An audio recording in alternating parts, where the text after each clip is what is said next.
Hi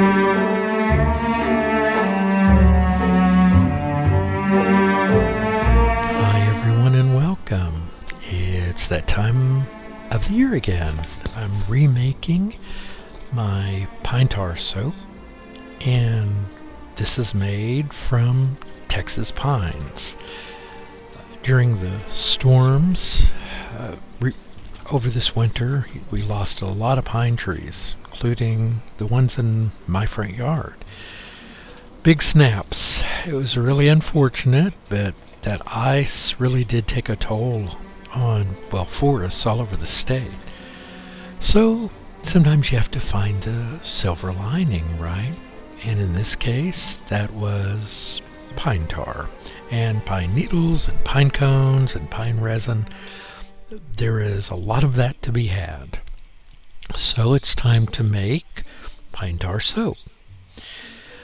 And one of the great things about pine tar soap, in my opinion, is that it doesn't take anything additional.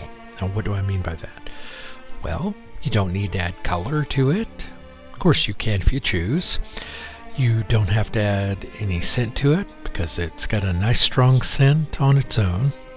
And now some people consider the fragrance of pine tar a little medicinal. I personally love the smoky, woodsy fragrance of it, but I know it's not for everyone. And a lot of people like it that have specific skin conditions or scalp conditions, and that's who this is made for. I have used it on occasion myself, but it's not a soap that I personally use every day. It's something that I keep, and during certain times of the year, if I do get any kind of a scalp condition or anything, I'll wash with it. And its antibacterial qualities do help to clear up at least the issues that I have. And I think that's how a lot of other people use it as well. Now, I used the heat transfer method to melt my hard oils and butters, as you saw here. And the reason for that is this soap has some challenges, nothing insurmountable. Pine tar soap tends to set up rather quickly, especially if you use a high concentration, as I'm doing here, almost 25%. And this is a non-creosote pine tar, by the way. But because I'm using such a high amount of the pine tar, I'm mixing it actually in the mold. And I'm using a mold that I've not used before. It's a brand new tall and skinny mold from Winston Walter. You've seen me use their large slab mold. Well, this is the first time I've used their tall and skinny mold. And it is skinny, and that's great. It's what I ordered, it's what I wanted.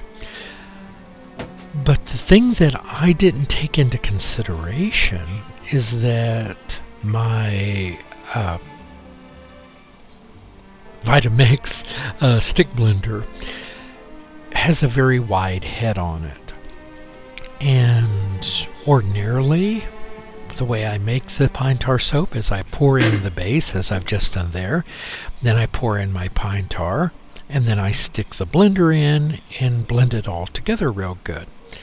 And that has worked really well for me. And that way I'm not dealing with something thick in the bowl that I have to then stuff into the mold. And it has a lot of air pockets and such. So this works really well for me. But the thing that I didn't even consider was that the Vitamix stick blender that I use has a very wide head, and it goes right up against the walls on both sides of this mold. So it had a lot of trouble pulling the pine tar all the way down and blending it without a lot of work. So I had to do a lot of over blending of this, which caused it to set up even faster. And that's not ideal, and it caused the blender to get stuck in there several times. This is no fault of the mold. I have not bought a tall and skinny mold before, so I didn't even think about the narrow width of it. I do have the larger tall and skinny mold, but it's a loaf mold, so the blender fits fine. But doing a single width one like this, my blender just simply is just too large and just did not do a smooth job. And that was really the biggest issue. I mean, it did get blended, but a couple of bars, as you'll see when I show the bars here, there weren't as many bars as there should be. And that's because some of the ones on the end just didn't get blended well, so I just couldn't use them. And I really like the color variations in this, the way the pine tar is blended in kind of like strips, and I have found that is really great in the bath and shower in the past. So I like the look and I like the smell, and I think they're just great. But going forward, I will not be using that stick blender in that tall and skinny mold. Again, no fault of the mold. It's the fault of me and my blender and not taking in consideration the measurement. So something for you to consider when you're buying molds and things. Think about the tools that you use with it and whether or not they're compatible, because either you have to buy a different mold or buy different tools. And quite frankly, this is the only soap that I do mix in the mold this way, so this isn't something I'm going to encounter very often, so I'm not going to make any adjustments as a result of that. And I do have my larger molds from Essential Depot I can use for that purpose. Hope you enjoyed this, everyone. Have a fantastic day, and I'll see you back soon. Goodbye.